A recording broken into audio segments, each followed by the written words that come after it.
Late May 1940, over the chaotic airspace of Dunkirk, a young Royal Air Force flight commander from No. 74 Squadron deliberately broke every rule in the official tactical manual. Flying a Spitfire Mk I, this lone pilot abandoned his rigid formation to engage 9 German Messerschmitt Bf 109 simultaneously. He survived a frantic 4-minute dogfight against overwhelming odds. By the strict mathematical models and pre-war doctrines established by the British Air Ministry, this uncoordinated solitary attack was a guaranteed death sentence. By all calculations, this pilot should have died. Why did breaking the rules save his life? It is tempting to view this 4-minute engagement through the lens of wartime propaganda, a comforting myth of the heroic, lone British ace relying on pure instinct and natural flying ability to outwit a numerically superior enemy. But reducing this event to a story of individual bravery obscures a much darker and far more consequential historical reality. Investigating the exact mechanics of this specific dogfight over the French coast separates the romanticized legend from the grim tactical truth. The true story of this engagement is not about a maverick pilot looking for personal glory. It is about a desperate, real-time realization by frontline airmen that the official doctrine they had trained under for years was fundamentally broken. The Royal Air Force had entered the Second World War relying on highly structured parade ground flying formations. These rigid, mathematically precise tactics looked beautiful during peacetime air shows over England, but in the chaotic, high-speed airspace over Dunkirk, they were proving to be a fatal trap. The core question is not simply how one man survived an impossible numerical disadvantage against 9 German fighters. The deeper mystery is how his split-second decision to abandon his squadron and commit an act of tactical insubordination exposed a catastrophic flaw in the British military establishment. It revealed an institutional rigidity that preferred theoretical combat models over the brutal realities of modern aerial warfare, a blind adherence to the rulebook that was actively costing the RAF control of the sky. To comprehend the sheer scale of this institutional failure and to understand why the official combat manual collapsed so entirely during its very first real test, the doctrine itself must be examined. We first have to look at exactly what the Air Ministry in London demanded of its fighter pilots before the shooting started. In the mid-1930s, the architects of British air defense were haunted by a singular, paralyzing vision of future conflict. The prevailing political and military consensus in London, famously summarized by the grim assertion that the bomber will always get through, dictated that the next European war would be decided by massive fleets of heavily laden, unescorted bombers, reducing cities to ash. Consequently, Royal Air Force Fighter Command was explicitly engineered as a specialized, defensive interception mechanism. The entire tactical foundation of the RAF was built on the assumption that British pilots would be intercepting slow-moving, multi-engine aircraft flying in straight, predictable lines. They were not expecting, nor were they trained for, dynamic, high-speed fighter-versus-fighter combat. To neutralize this theoretical bomber threat, the Air Ministry developed a highly choreographed series of set-piece maneuvers known as fighter command attacks. These were essentially airborne parade drills, heavily reliant on strict radio control from the ground and absolute, unquestioning discipline in the air. The fundamental building block of this doctrine was the tactical formation known as the VIC. The VIC was a rigid V-shaped element consisting of 3 aircraft. A section leader flew at the apex, while 2 wingmen were tucked in tightly on either side, positioned slightly behind and stepped down. In the era of open cockpit, 150-mile-per-hour biplanes, the VIC made a certain degree of sense. Speeds were low enough that pilots could communicate via hand signals, and tight formations concentrated the relatively weak firepower of early machine guns. But by 1939, British engineers had completely revolutionized the hardware. The RAF was taking delivery of the Supermarine Spitfire and the Hawker Hurricane, enclosed, all-metal monoplanes powered by the massive, roaring Rolls-Royce Merlin engine. These interceptors were capable of exceeding 350 miles per hour, operating in the thin, freezing air of the upper troposphere. The technology had leaped a generation forward, but the tactical manual remained stubbornly frozen in the past. Flying the VIC formation in a high-performance monoplane was an act of extreme physical and psychological endurance. The Air Ministry dictated that the spacing between aircraft should be measured in mere feet, For the two wingmen, this meant their entire existence in the air was reduced to staring obsessively at the wingtip of their section leader. At 300 miles per hour, the slightest miscalculation in throttle control or stick input would result in a catastrophic mid-air collision. The wingmen could not look down at the earth, they could not check the horizon, and they certainly could not scan the airspace above and behind them for enemy fighters. Their eyes were locked forward, their hands constantly vibrating as they walked the throttle back and forth just to maintain position. The terrifying mathematical reality of the Vic was that in any given flight of 3 British fighters,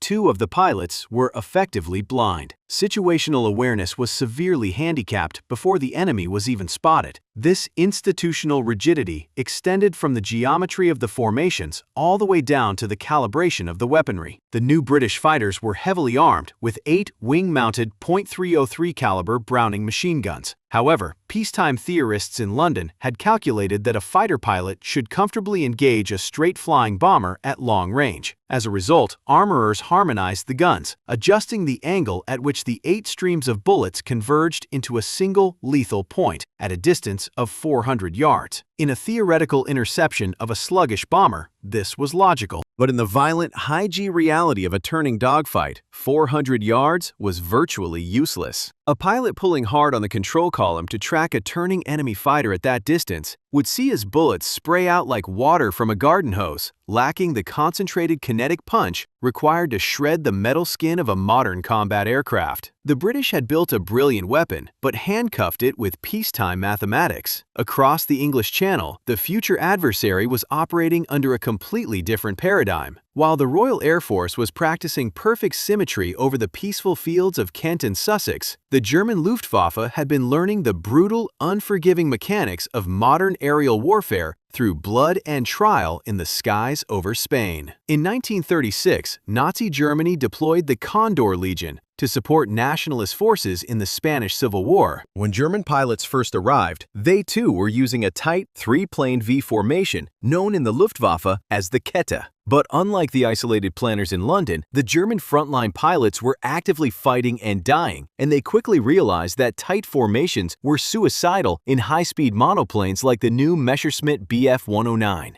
A cadre of young, aggressive German officers, most notably Werner Mulders and Gunther Lützow, began to ruthlessly discard peacetime theory in favor of frontline pragmatism. Mulders observed that flying in a tight Kette forced pilots to spend too much energy avoiding collisions rather than hunting the enemy. He systematically deconstructed the formation down to its most basic logical component, the pair, or the Rote. The Rote consisted of just 2 aircraft, a leader, the Rotenführer, and a wingman, the Kasmarek. Mulders radically expanded the spacing between them. Instead of flying wingtip to wingtip, the German wingman flew roughly 200 yards away, positioned on the sunward side or slightly higher. This created a highly efficient, mutually supporting unit. The division of labor was absolute. The leader's sole responsibility was to navigate, hunt, and kill. The wingman's sole responsibility was to protect the leader's blind spot, the critical 6 o'clock position, directly behind the tail. Because they were spaced hundreds of yards apart, they did not have to stare at each other to avoid a crash. They could simply glance across the empty airspace and clear each other's tails with ease. Situational awareness was maximized. Mulders then took this concept one step further, combining 2 Rotten into a 4-plane formation known as the Schwarm. Viewed from above, the staggered positions of the 4 aircraft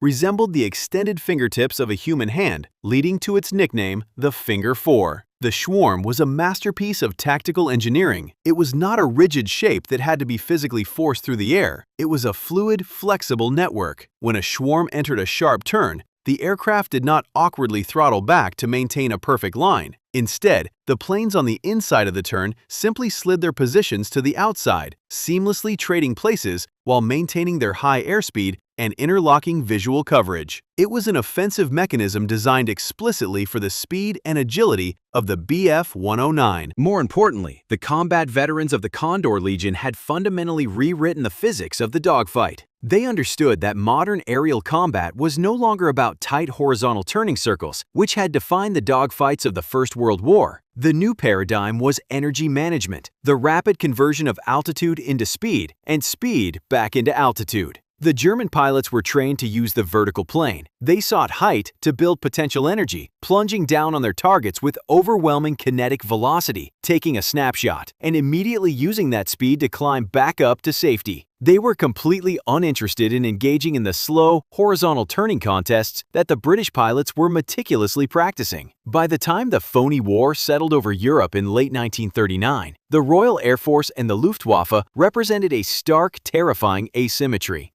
On paper, the British possessed a formidable defensive shield. The Spitfire and the Hurricane were aerodynamic marvels, and the pilots flying them were highly disciplined, exceptionally brave, and superbly trained. But they were trained for a war that simply did not exist. They were shackled to a tactical manual that essentially treated 300-mile-per-hour monoplanes as if they were heavily armed hot air balloons, flying in predictable lines to intercept bombers. The German Luftwaffe, conversely, had spent the last 3 years building a highly decentralized, aggressive fighter doctrine explicitly designed to hunt and destroy other fighters. For months, this deep structural vulnerability remained hidden. The rigid fighter command doctrines went largely unchallenged during the limited skirmishes of the phony war, allowing the Air Ministry to confidently maintain that their mathematical parade ground tactics were perfectly sound. But theories drafted on polished oak tables in London cannot survive the brutal, unforgiving geometry of a high-speed dogfight. When this rigid peacetime doctrine finally collided with the German Luftwaffe over France, the result was immediate and violent. On May 24, 1940, that theoretical collision materialized in the airspace above Dunkirk. Flight Lieutenant Adolph "Sailor" Malan,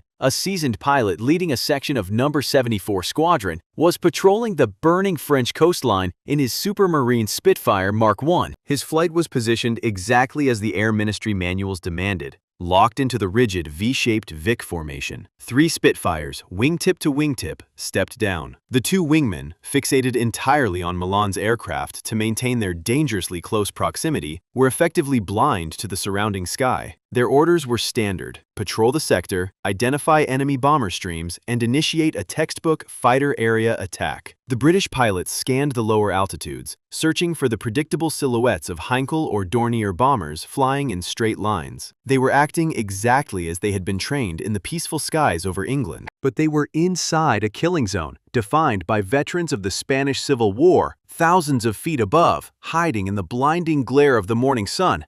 A Staffel of German Messerschmitt Bf 109s was already in position. The Luftwaffe pilots were flying in their loose, flexible swarm formations, their situational awareness absolute. They held the critical advantages of altitude, superior energy, and total surprise. Looking down, they saw the British Spitfires arranged in a perfect tight cluster, a single concentrated target moving predictably through the air. The German commander did not hesitate. The Messerschmitts rolled over and initiated a high-speed vertical dive, trading their altitude for overwhelming kinetic velocity. The legendary engagement that followed did not begin with the heroic British charge. It began with the catastrophic, instantaneous collapse of the No. 74 Squadron flight. The first warning Malan received was not a radio call from his blind wingman or a coordinated vector from ground control. It was the sudden, terrifying geometry of glowing tracer fire tearing through the airspace directly in front of his canopy. The Messerschmitts plunged through the British formation like stones dropped into a pond, slashing past the Spitfires at speeds exceeding 400 miles per hour. In a fraction of a second, the fundamental flaw of the fighter command manual was violently exposed. The British doctrine dictated that the section should maintain its cohesion, absorb the attack, and execute a synchronized, predetermined countermaneuver. But at these closing speeds, cohesion was a death sentence. The tight Vic formation, designed to concentrate firepower, had instead concentrated the targets. Malan's wingmen, violently startled by the sudden ambush and desperate to avoid mid-air collisions with both the diving Germans and their own flight leader, scattered wildly. The rigid V-shape shattered into isolated, vulnerable fragments. The neat mathematical certainty of the Air Ministry was gone, replaced instantly by the chaotic, desperate physics of survival. Malan faced a horrifying realization: to follow his training, to attempt to reform the Vic, to seek out his wingmen, and restore the textbook geometry of a fighter area attack would result in his immediate destruction. The Messerschmitts were already using their immense speed to pull back up into the vertical, preparing to plunge down for a second lethal pass. The manual offered no solution for an ambush from above by fighters traveling 100 miles per hour faster than the defenders. Discipline had to be abandoned. Survival demanded absolute, immediate insubordination. Malan shoved the control column forward and slammed his throttle to the firewall, violently breaking away from his assigned vector. He did not attempt a horizontal turn. He knew the Messerschmitts held all the energy. Instead, he forced the Spitfire into a steep, punishing dive. He was deliberately trading his remaining altitude for airspeed, fighting gravity with gravity, desperate to build enough kinetic energy to escape the immediate kill zone. Stripped of his wingmen, falling out of the sky, and completely detached from the command structure, Flight Lieutenant Malan had only one option left. He stopped flying like a proper British officer and started fighting like a survivor. To understand how Flight Lieutenant Adolph Sailor Malan survived the next 4 minutes, one must completely discard the cinematic illusions of aerial combat. Breaking down the chaotic combat reports, squadron diaries, and Luftwaffe interception logs from that late May morning over Dunkirk reveals a terrifyingly mechanical reality. This was not a clean, heroic 1 versus 9 sweep where a lone British knight systematically outdueled the enemy in a series of graceful maneuvers. It was a desperate, brutal series of high-speed slashes, violent physiological strain, and snapshots taken at the absolute limits of human and mechanical endurance. It was a fight governed entirely by the unforgiving physics of kinetic energy. When the German Messerschmitts plunged through the British Vic formation, scattering the Spitfires, Malan was left plummeting toward the English Channel. The speedometer needle on his instrument panel crossed 350 miles per hour, then pushed rapidly toward 400. At these extreme velocities, the early Mark I Spitfire became a hostile machine to its own pilot. The fabric-covered ailerons on the wings began to balloon under the massive aerodynamic pressure, stiffening the control column until it felt as though it were set in drying concrete. To maneuver the aircraft required Malan to haul back on the spade grip with both hands, using raw, exhausting upper body strength. The Air Ministry manuals, written by men sitting at mahogany desks in London, assumed an aircraft could be flown with the delicate precision of a peacetime drill. The reality of a high-speed dive was a violent, vibrating struggle against the physical resistance of the airframe itself. The most logical, predictable action for a pilot, ambushed from above, stripped of his wingmen, and facing overwhelming numerical superiority, was to shallow out the dive and run for the safety of the English coast. This is exactly what the German Schwarm leader expected the isolated Spitfire to do. The Luftwaffe doctrine was built on bouncing a target, forcing it down, and then picking it off as it bled away its energy, trying to escape horizontally. But Malan did not run. Instead of attempting to reform a textbook defensive shape or fleeing in a straight line, he deliberately harnessed the immense kinetic energy of his dive. He hauled the heavy control column back into his stomach, fighting the G-forces that immediately drained the blood from his brain and pushed his vision into a narrow gray tunnel. He violently forced the Spitfire out of its dive and into a punishing, nearly vertical zoom climb. He was trading his speed back for altitude, actively choosing to re-enter the kill zone. But crucially, he was entering it on his own terms. Malan was abandoning the horizontal battlefield entirely. He was fighting strictly in the vertical, entering the exact domain the Luftwaffe believed they owned. High above the burning French coastline, the German pilots were abruptly presented with a tactical geometry that defied their expectations. The Luftwaffe veterans, conditioned by their experiences in Spain and Poland, anticipated that any British fighter caught in an ambush would attempt a sustained horizontal turn, the classic Luftberry circle, where aircraft chased each other's tails in a flat defensive ring. The Messerschmitt Bf 109E was a masterful energy fighter, designed to plunge down on such predictable horizontal targets, fire, and climb away untouched. But as the German pilots pulled up from their initial firing pass to evaluate the battle space, they were disoriented by the sheer aggression of a single target moving unpredictably through their altitude blocks. The Spitfire was not turning away. It was coming straight up into their blind spots. Malan targeted the lowest trailing element of the German formation. The British combat manual explicitly dictated a steady, measured approach, instructing pilots to calmly track the enemy aircraft in their gun sights and fire a sustained burst from exactly 400 yards away, allowing the harmonized machine guns to converge perfectly on the target. In the chaotic, vibrating cockpit of a Spitfire pulling 4 times the force of gravity, a steady tracking shot was a physical and mathematical impossibility. Malan ignored the 400-yard harmonization rule completely. He knew that firing from that distance in a dynamic vertical maneuver would merely spray the sky with harmless lead. He held his fire, his thumb resting heavily on the gun button, until the dark, mottled camouflage of the Messerschmitt completely filled his reflector sight. He closed the distance to less than 100 yards, point-blank range in aerial combat, close enough to smell the exhaust of the enemy's Daimler-Benz engine. He fired a microscopic snapshot, a burst lasting barely 2 seconds. The Spitfire shuddered violently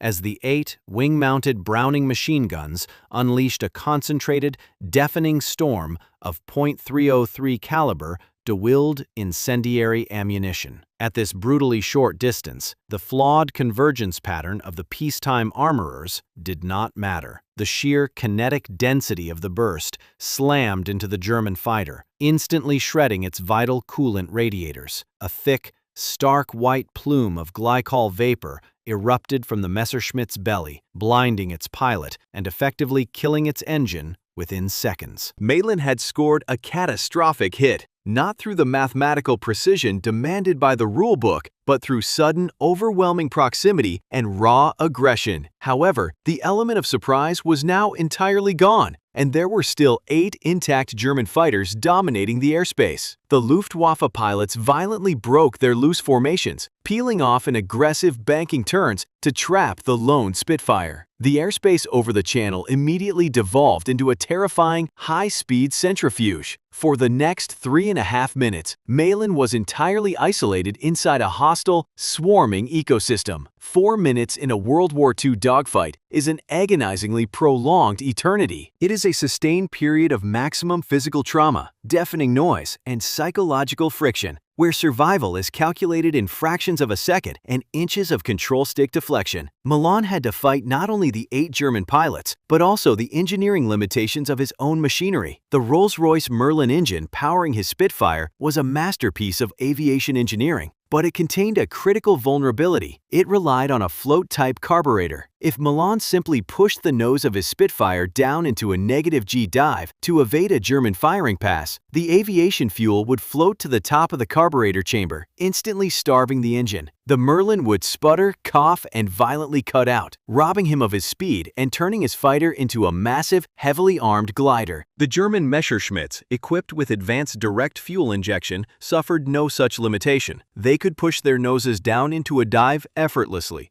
seamlessly tracking their prey. To counter this fatal engineering flaw, Malan was forced to contort his flying style into something radically unconventional. Every single time he needed to dive away from a German attacker sliding onto his tail, he could not push the stick forward. Instead, he had to aggressively snap roll the Spitfire completely upside down, maintaining positive G-force to keep the fuel flowing to the engine, and then haul the nose straight down toward the ocean. This continuous, violent sequence of rolling, dropping, and zoom climbing made his flight path completely erratic. To the German pilots attempting to line him up in their illuminated Revy gun sights, the Spitfire was a chaotic, thrashing target. He refused to fly in a predictable, smooth curve. He was a jagged line moving through 3 dimensions, constantly changing his energy state. This erratic behavior began to actively dismantle the German numerical advantage. In aerial combat, numerical superiority only translates to a tactical advantage if the attackers can coordinate their geometry. The Luftwaffe pilots were highly trained to hunt in pairs, relying on their Rottenführer and Kasmarek system to establish interlocking fields of fire. But 9 aircraft attempting to corner a single, wildly unpredictable target in a confined block of airspace actually creates a massive operational hazard. The German pilots found their coordination fracturing.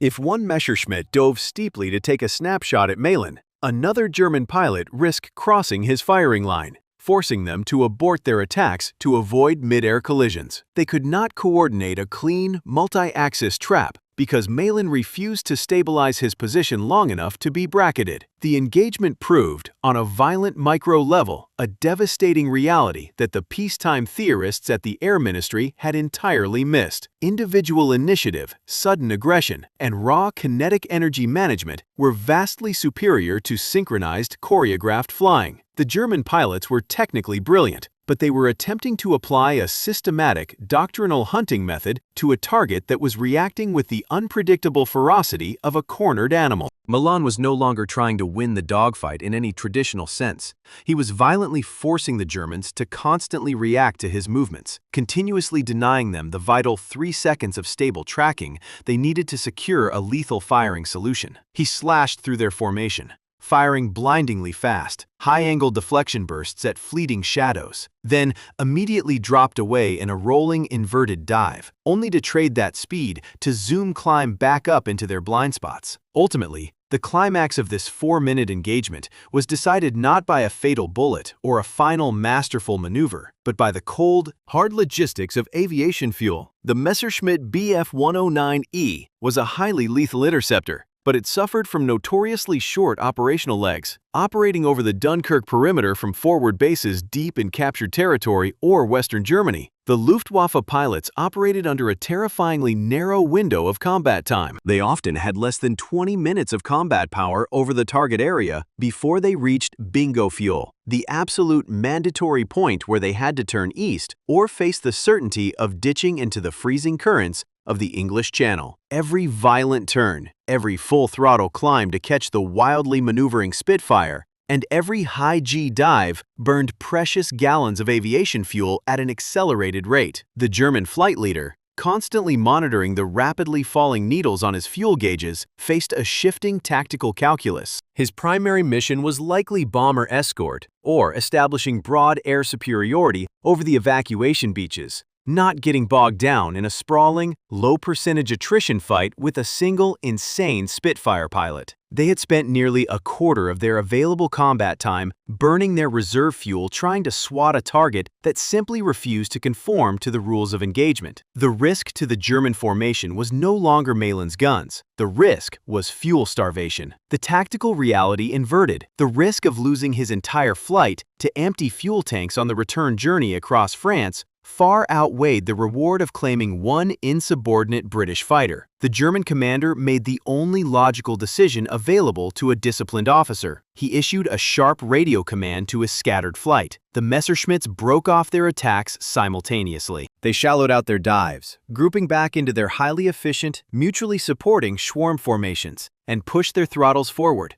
turning their noses steadily toward the continent to protect their own bombers and their own survival. The airspace over the channel suddenly emptied. Flight Lieutenant Malan was left entirely alone in the vast, cold expanse above the water. Inside the cockpit, the silence following the roar of combat was absolute, broken only by the steady, heavy thrum of the Merlin engine and his own ragged breathing through the rubber oxygen mask. The Spitfire was vibrating, the cockpit smelling acridly of cordite, hot engine oil, and sweat. He was entirely out of ammunition. His heart hammered against his ribs in the silent aftermath of extreme adrenaline exposure. He had survived a completely impossible scenario against an overwhelming force of superior energy fighters. This lone pilot had survived the 4 minutes because he had completely, ruthlessly discarded the official manual. He had fought strictly in the vertical. He had ignored the harmonized firing ranges to engage at point-blank proximity. He had abandoned his assigned formation the moment the trap was sprung. And he had embraced pure, unpredictable kinetic aggression over choreographed defense. It was a singular, brilliant display of tactical improvisation that kept him alive in the face of certain death. But as Malan leveled out his battered Spitfire and turned back toward the white cliffs of the English coast, a broader, far more terrifying reality remained unresolved. This pilot survived by ripping up the rulebook.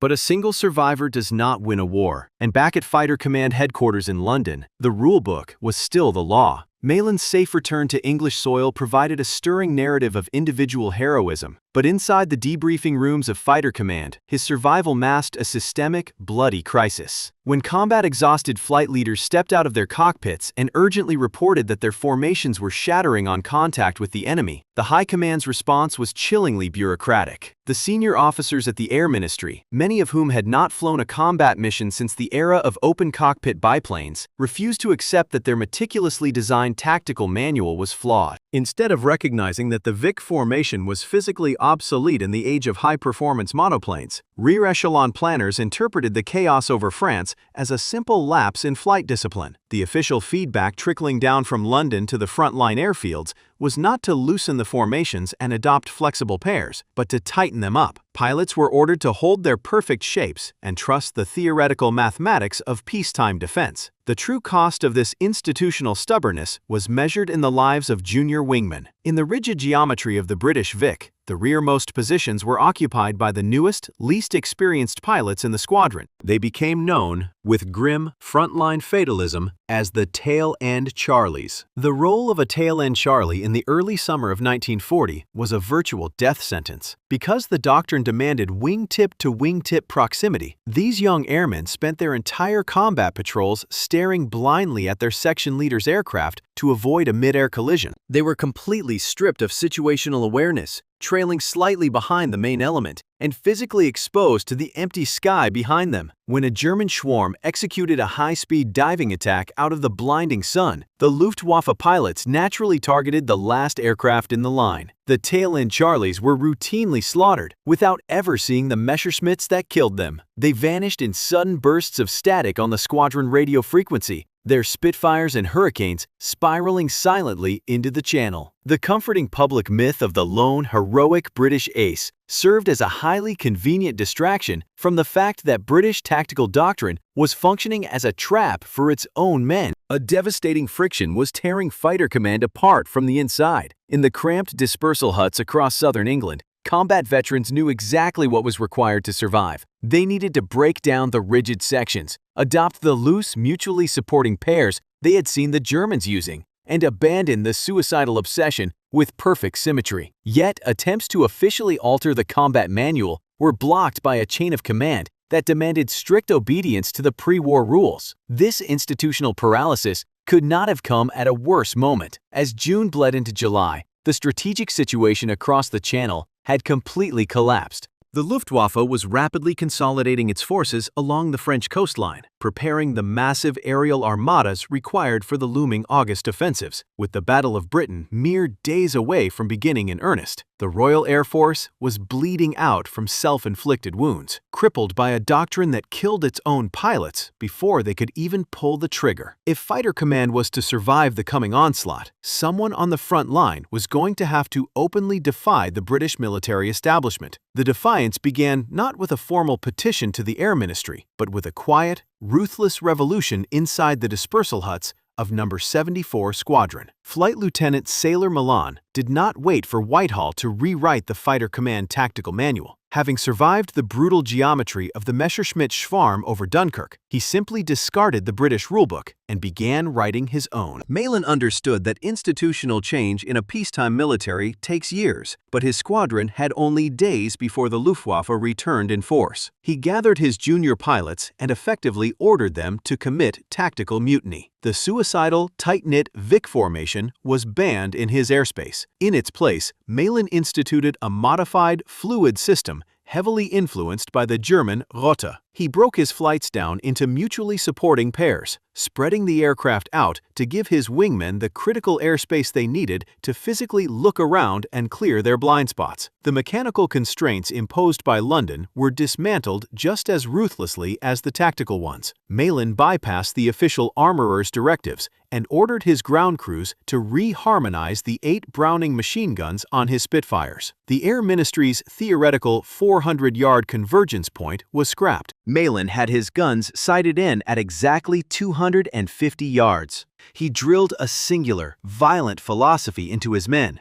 Do not open fire until the enemy completely fills the windscreen, and then kill them with a concentrated, devastating hammer blow of lead. It was a complete rejection of the gentlemanly, long-range marksmanship championed by the peacetime establishment. This was a profound breach of military discipline. Across the grass airfields of southern England, a dangerous schism opened between the rear echelon planners and the front-line fighters. The Air Ministry continued to issue memoranda demanding adherence to the rigid fighter area attacks, measuring a squadron's efficiency by its ability to hold perfect, symmetrical shapes in the sky. If an air commodore from London visited a sector airfield, the squadrons were expected to fly by the book. But the moment they crossed the English coast, combat leaders like Malan instantly reverted to their illegal, decentralized survival tactics. This localized mutiny could have easily resulted in court-martials, stripping fighter command of its most experienced combat leaders on the eve of the invasion. The fate of this tactical rebellion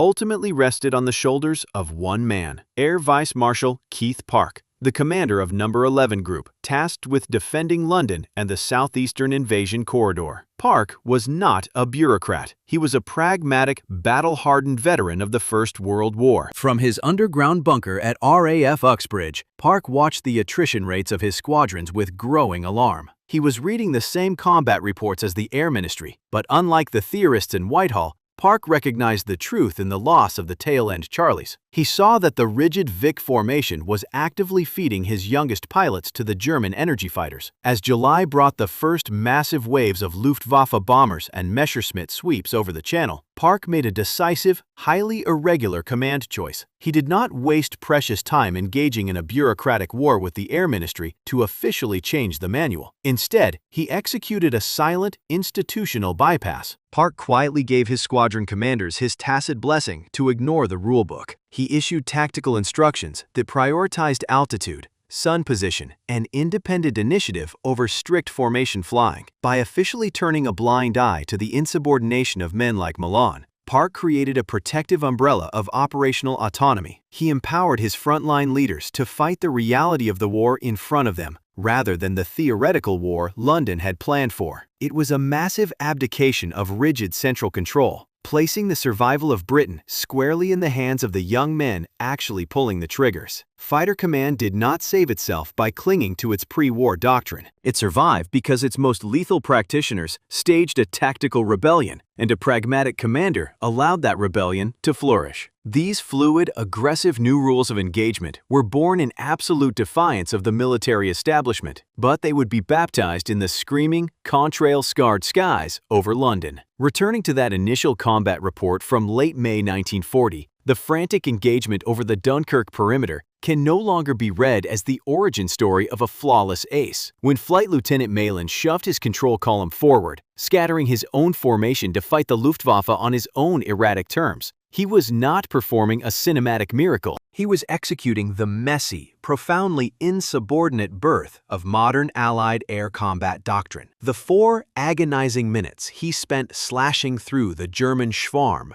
did not merely save his own life. It shattered the fatal disconnect between theoretical peacetime mathematics and the unforgiving kinetic reality of a modern dogfight. The shift from the rigid parade ground Vic to the fluid, decentralized Finger 4 was not won in a single afternoon over the English Channel, nor was it immediately embraced by the Air Ministry. It was a grueling, attritional process, paid for in the blood of the tail-end Charlies. It was driven by the grim pragmatism of frontline flight commanders who looked at the official fighter command manual and recognized it as a suicide pact. These men simply refused to die by the book. They survived because they stripped away the bureaucratic dogma, choosing to adapt to the violent physics of the war they were actually fighting, rather than the predictable war London had meticulously planned. This systemic clash reveals a vital mechanism of military history. By the summer of 1940, British engineers had provided the Royal Air Force with a machine fully capable of matching the German Messerschmitt. The Spitfire possessed the aerodynamic speed and the lethal firepower required to secure the airspace. But as the early slaughter of British wingmen demonstrated, technological parity is utterly useless if it remains handcuffed to obsolete thinking. A brilliant weapon,